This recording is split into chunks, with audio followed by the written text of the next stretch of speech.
बिस्मिल्लाहिर्रहमानिर्रहीम।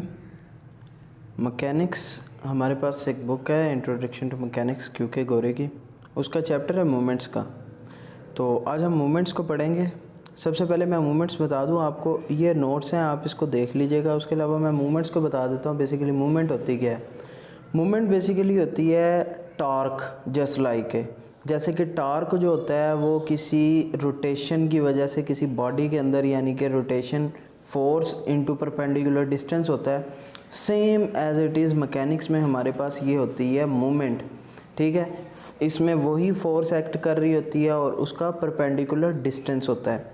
ठीक है, इसका फार्मूला भी सेम वही है, m is equal to F dot D, और वहाँ पे t is equal to F dot D होता था। ठीक है, अब मूवमेंट जो है वो किसी फोर्स की वजह से होती है। जब तक फोर्स नहीं लगेगी किसी पॉइंट पे तो मूवमेंट एक्ट नहीं करेगी, इसलिए M A is equal to F dot D होता है या एफ डी होता है। ठीक है, इसका सिस्टम इंटरनेशनल में इसका जो यूनिट है ना वो न्यूटन मीटर है। सेम फोर्स का न्यूटन और डिस्टेंस का मीटर, तो न्यूटन मीटर ही होता है इसका भी। ठीक है, फुट पाउंड, इंच पाउंड वगैरह भी इसका हो सकता है यूएस कस्टमरी सिस्टम के अंदर, क्योंकि टॉर्क का जो है ना इंच पाउंड और फुट पाउंड चल रहा है आजकल। उसके अलावा इसकी प्रॉपर्टीज़ को देख लेते हैं। प्रॉपर्टीज़ इसकी ये कहती है कि movement not only have a magnitude, they have also a sense to them. यानी कि दो किस्म की क्वांटिटीज़ हमने पढ़ी थी, एक होती थी कि वेक्टर क्वांटिटी और एक होती थी स्केलर क्वांटिटीज़। स्केलर क्वांटिटीज़ में सिर्फ मैग्नीट्यूड होता था और जो वेक्टर क्वांटिटीज़ होती थी उसमें एज वेल एज डायरेक्शन भी होती थी। इसी तरह इसमें मूवमेंट के अंदर हमारे पास सिर्फ मैग्नीट्यूड नहीं होता, इसमें हम जो है वो सेंस भी देते हैं। सेंस का मतलब यहाँ पे क्या है? सेंस का मतलब ये नहीं है कि डायरेक्शन, बल्कि उसकी सेंस में ही है डायरेक्शन, जैसे कि क्लॉकवाइज या एंटी क्लॉकवाइज, क्योंकि मूवमेंट जो है वो रोटेशन है, क्लॉकवाइज रोटेशन या फिर एंटी क्लॉकवाइज रोटेशन। तो ये सेंस बेसिकली रोटेशन को कह रहा है कि वो क्लॉकवाइज है या एंटी क्लॉकवाइज, दोनों चीज़ों को होती है। The sense of movement is clockwise और counter clockwise, depend on which it will tends to make object to rotate. ठीक है, अगर ये क्लॉकवाइज होगी तो हम उसको लेंगे नेगेटिव। याद रखना है ये बात कि अगर मूवमेंट क्लॉकवाइज होगी तो उसको हम नेगेटिव लेंगे। इसके बरक्स अगर वो काउंटर क्लॉकवाइज मूवमेंट होगी तो उसको हम क्या लेंगे? उसको हम पॉजिटिव लेंगे। मैं आपको बता देता हूँ,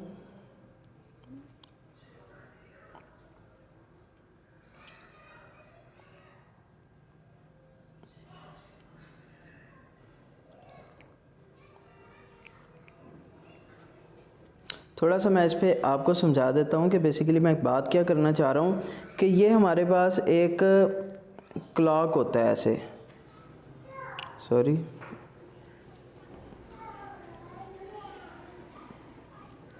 ये हमारे पास एक क्लॉक है और इसके अंदर हमारे पास जो चल रही है हमारे पास नॉब, वो कुछ इस तरह से चल रही होती है।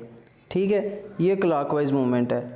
और एंटी क्लॉकवाइज यानी कि क्लॉक के अगेंस्ट।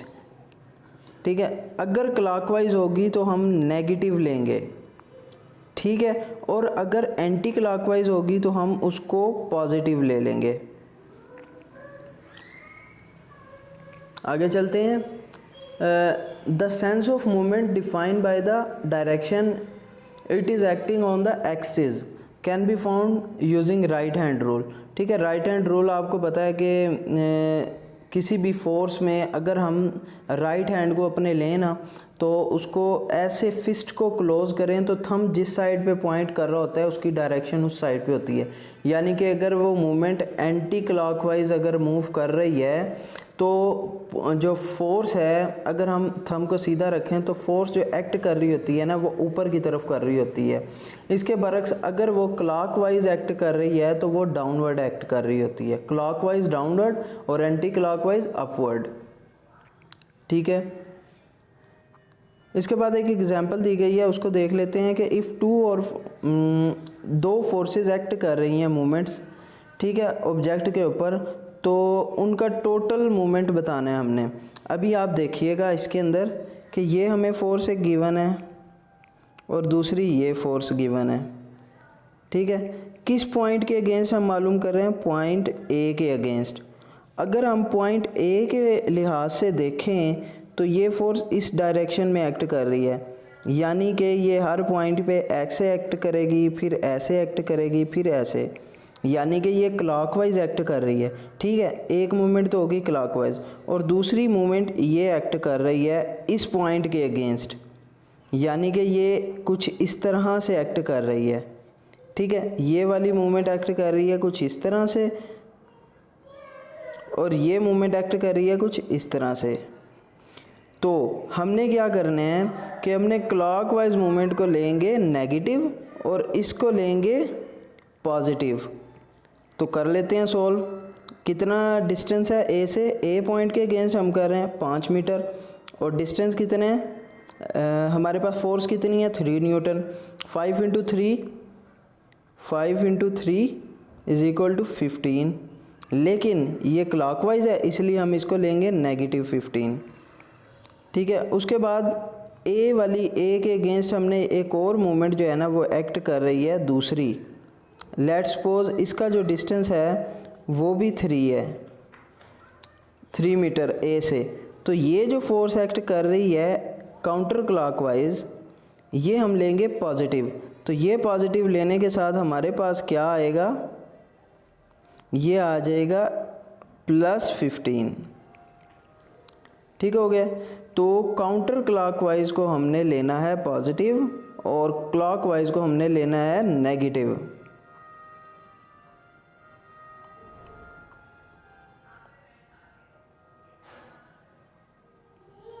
या अगर आप सिर्फ मेंशन भी कर दें यहाँ पे, ये देखें, ये काउंटर क्लॉकवाइज को मेंशन कर दिया गया है, ये कुछ इस तरह से आके ये, ठीक है, ये काउंटर क्लॉकवाइज को मेंशन कर दिया है। और नेक्स्ट मूवमेंट उन्होंने डिस्टेंस जो है ना वो 0 बताया था, लेकिन मैंने सपोज कर लिया था कि सपोज कर लें 3 है। तो अगर उन्होंने डिस्टेंस नहीं बताया, इट मीन दैट के 0 डिस्टेंस है। 0 का मतलब 0 इंटू 5 यानी F.D जो वाला जो फार्मूला था हमारे पास, F.D force into displacement. Displacement ही 0 है तो 0 हो जाएगा। इसके बाद नेक्स्ट चलते हैं, calculate the movement about A for each diagram. अब ये देखें, यहाँ से आपका कंसेप्ट क्लियर होगा। अब हमने मूवमेंट मालूम करनी है किसके? ए के अगेंस्ट। ए के अगेंस्ट हम मूवमेंट मालूम करना चाहते हैं। ए के अगेंस्ट मालूम करने के लिए हमें डिस्टेंस पता है कि ये 2 मीटर डिस्टेंस है किसका? ये वाले रॉड का, या ये जो फोर्स एक्ट कर रही है, कितनी फोर्स है? ये 3 न्यूटन की, और ये कुछ फोर्स यानी कि ऐसे एक्ट कर रही है। ठीक है, इसका मतलब है कि ये फोर्स है क्लॉकवाइज, और ये जो फोर्स एक्ट कर रही है ये एक्ट कर रही है कुछ इस तरह से ए पॉइंट के अगेंस्ट। ठीक है, इसका मतलब है कि ये फोर्स है काउंटर क्लॉकवाइज। तो चलिए हम इसको मालूम कर लेते हैं। हमें डिस्टेंस पता है ए से 2 मीटर और 3 न्यूटन की फोर्स एक्ट कर रही है। 2 into 3 it is equal to 6। ठीक हो गया। और यहाँ पे ये कौन सी हमारे पास मूवमेंट आई है? ये मूवमेंट आई है क्लॉकवाइज मूवमेंट, और ये हमारे पास 3 मीटर का डिस्टेंस है और 5 न्यूटन की फोर्स एक्ट कर रही है एंटी क्लॉकवाइज। ठीक है, ए के अगेंस्ट। ए के अगेंस्ट जो काउंटर क्लॉकवाइज मूवमेंट है वो है हमारे पास 15 न्यूटन मीटर। ठीक है, 15 न्यूटन मीटर। अब बच्चे कंफ्यूज हो जाते हैं कि यहाँ पे सर हम नेगेटिव कौन सी लें। नेगेटिव, जैसे कि मैंने आपको बताया कि जो भी क्लॉकवाइज मूवमेंट होगी, ये क्लॉकवाइज मूवमेंट है हमारे पास, तो ये हमने नेगेटिव लेनी है। ये हम नेगेटिव 6 ले लेंगे, और ये हमारे पास काउंटर क्लॉकवाइज है, इसको हम पॉजिटिव 15 ले लेंगे। जब इनको सॉल्व किया तो हमारे पास रिजल्टेंट जो आई है वो 9 न्यूटन मीटर आई है। होप सो आपको कंसेप्ट क्लियर हो रहे होंगे। चलिए नेक्स्ट एग्जांपल भी लेते हैं, उसके साथ और भी आपके कंसेप्ट क्लियर हो जाएगा। अभी ये देखें, ये हमें फोर्स दो गिवन है। ये फोर्स एक एक्ट कर रही है क्लॉकवाइज और दूसरी ये भी क्लॉकवाइज एक्ट कर रही है, ठीक है, दोनों ही क्लॉकवाइज एक्ट कर रही हैं।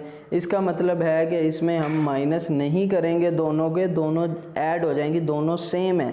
इस पॉइंट पे हम दो एक ही डायरेक्शन में, मैं आपको दूसरे अल्फाज में समझाना चाहूँगा कि गाड़ी के एक बंदा पीछे से धक्का लगाता है यानी कि काउंटर क्लॉकवाइज, और एक आगे से धक्का लगा रहा होता है क्लॉकवाइज। इसका मतलब दोनों में से अगर एक बंदा एक बाजू से ज़ोर लगा रहा है, दूसरा बंदा दो बाजुओं से ज़ोर लगा रहा है, तो एक बाजू को कैंसिल करके एक बंदा जो एक बाजू से ज़ोर लगा रहा होगा उस फोर्स के बराबर होगा, ठीक है। इसी तरह अब ये जो फोर्स है, ये दोनों बंदे एक ही डायरेक्शन में फोर्स लगा रहे हैं यानी कि पीछे से, तो दोनों की फोर्स एडअप होके ज़्यादा जाएगी।